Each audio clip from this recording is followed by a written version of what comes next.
dear students, I hope you have done your previous exercise. Now let's start our next one, that is 6.2. Here you have to convert the percent into fraction in their lowest term. Means आज आपको percent given है और उनको आपने fraction की form में convert करना है.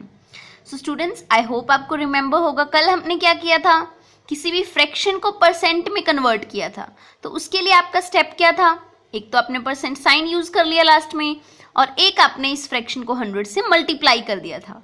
तो आज इसका आपने रिवर्स कर देना है क्योंकि आपको इस परसेंट को दोबारा से फ्रैक्शन बनाना है. तो उसके लिए आपका स्टेप क्या होना चाहिए, इस फ्रैक्शन के साइन को हटा दो और इस फुल फ्रैक्शन को 100 से डिवाइड कर दो. अगर परसेंट बनानी हो तो 100 से मल्टीप्लाई करते हैं, अगर परसेंट हटानी हो तब हम 100 से डिवाइड करते हैं. आई होप आपको क्लियर हो गया होगा. तो अब हम देखते हैं, पहले इसको किस में कन्वर्ट करेंगे, इम्प्रॉपर फ्रैक्शन में. 7 2 ज़ा 14, 14 और 1 15. सो ये टर्म क्या बन गई, 15/2%. अब यहाँ से हम परसेंट के साइन को रिमूव करेंगे तो क्या करना पड़ेगा, 100 से डिवाइड. और आपको पता है 100 से डिवाइड किया है मीन्स इसके नीचे क्या है, 1 तो है ना. और जब आप डिवाइड के साइन को मल्टीप्लाई में कन्वर्ट करोगे तो ये 100/1 से क्या बन जाएगा, 1/100. सो 15/2 इंटू 1/100. तो अब हम देख रहे हैं स्टूडेंट्स कि ये जो टर्म है ये आगे क्रॉस आउट हो सकती है. यस, जितनी हो सकती है उतनी आप कर लो.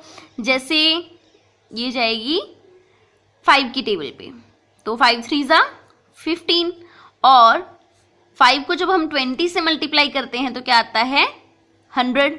सो 25 ज़ा 100 और 3 5 ज़ा 15. सो आपके पास टर्म्स क्या क्या बच गई, 3/2 इंटू 20. इसको आप मल्टीप्लाई कर दो, 2 इंटू 20 क्या हो गई, 40. सो आपका फ्रैक्शन बन जाएगा 3/40. इस तरीके से ही आपने बाकी परसेंट्स को भी फ्रैक्शंस में कन्वर्ट करना है. Is that clear students. Next देखो, अगर आपके पास सिंपल टर्म हो जैसे 45%, तो अगर हम परसेंट को हटाएंगे तो इसको डिवाइड करना होगा किससे, 100 से, राइट. तो हम 45 को 100 से डिवाइड कर देंगे. इसको आप डायरेक्टली ऐसे भी लिख सकते हो क्योंकि वहाँ पे तो फ्रैक्शन था इसलिए उस फॉर्म में लिखना ज़रूरी था. यहाँ पे तो ओनली नेचुरल नंबर है तो उसके नीचे ही आप 100 से डिवाइड इसको कर सकते हो. अब आगे ये भी क्रॉस आउट हो सकता है ना. 9 5 ज़ा 45 होते हैं और 25 ज़ा 100 होते हैं. सो 9/20 ये आपका आंसर आ गया. बट अगर आपके पास क्या हो 4.5% मीन्स पॉइंट्स की फॉर्म में कोई टर्म हो, डेसिमल की फॉर्म में, तब आपने क्या करना है, स्टेप वही होगा कि आप इसको 100 से डिवाइड करोगे परसेंट रिमूव करके. लेकिन आपको कन्वर्ट करने के लिए बोला इसको फ्रैक्शन में और फ्रैक्शन में डेसिमल नहीं होता. सो अब ये टर्म आपकी डेसिमल में आ रही है तो इसको आपने बिना डेसिमल के रिप्रेजेंट करना है. कैसे कर सकते हैं, अगर हम इसको दोनों ही न्यूमरेटर और डिनोमिनेटर दोनों को ही 2/2 से मल्टीप्लाई कर दें, 4.2 ज़ा कितने होते हैं, 9. क्योंकि देखो 45 2 ज़ा कितने होते हैं, 90 और 1 के बाद हम पॉइंट लगाएंगे तो वो 0 रिमूव हो जाएगा ना, तो पीछे ओनली 9 बच गया जिसमें डेसिमल नहीं आएगा. सो इसलिए हमने इसको 2/2 से मल्टीप्लाई किया क्योंकि हमें फ्रैक्शन की फॉर्म लिखनी है जिसमें डेसिमल नहीं होना चाहिए, इसलिए हमने इसको 2/2 से मल्टीप्लाई किया. सो हमारा आंसर आ गया 9/200. Is that clear students. अगर आपको डायरेक्टली ये बोला होता कि convert the percent into decimal में कन्वर्ट करना है, फिर चाहे आप इसी फॉर्म में इसको रहने देते, मतलब 100 से डिवाइड करते तो ये पॉइंट और थोड़ा आगे चला जाता इस तरफ लेफ्ट साइड, तब आप उसको वैसे लिखते. बट आपको बोला हुआ था उसको फ्रैक्शन में कन्वर्ट करने के लिए, इसलिए हमें 2/2 से मल्टीप्लाई करना पड़ा. नेक्स्ट देखो students, convert the percent into decimal. अगर आपको डेसिमल को परसेंट में कन्वर्ट करना था तब आप 100 से मल्टीप्लाई कर रहे थे और पॉइंट जो है वो राइट साइड में आगे बढ़ रहा था.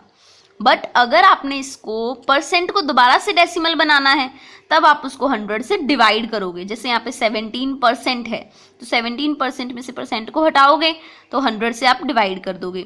डिवाइड करोगे स्टूडेंट्स तो ये पॉइंट कहाँ पे है, अब 17 के बाद है ना, जहाँ पे कोई पॉइंट नहीं होता, दैट मीन्स लास्ट में क्या है, पॉइंट है, डेसिमल है. तो अब वो डेसिमल लेफ्ट साइड में आगे जाएगा, आपने उसको राइट साइड में नहीं लेके जाना, लेफ्ट साइड में. तो अब ये पॉइंट 1 और 2 डिजिट्स आगे जाएगा इधर, तो क्या बन जाएगा 0.17. Is that clear. ऐसे ही नेक्स्ट देखो 100 100 की यहाँ परसेंट रिमूव करेंगे तो 100 से ही हम इसको डिवाइड करेंगे। सो 100 को 100 से डिवाइड होके कट हो जाएगा, क्या रह गया? ओनली 1। सो आपका आंसर भी 1 आ गया। ऐसे ही 210%, इसको हम 100 से ही डिवाइड करेंगे। डिवाइड करने पे क्या होगा? जो पॉइंट है वो यहाँ से खिसक के कहाँ आ जाएगा? 1 और 2 डिजिट्स पहले यहाँ पे आ जाएगा। सो 2.1, ये 0 लिखने की आपको जरूरत नहीं है। सो आपका आंसर आ जाएगा 2.1। आई होप स्टूडेंट्स आपको सभी ये जो दो आपके पेयर्स हैं ये अच्छे से क्लियर हो गए होंगे। So complete your exercise 6.2।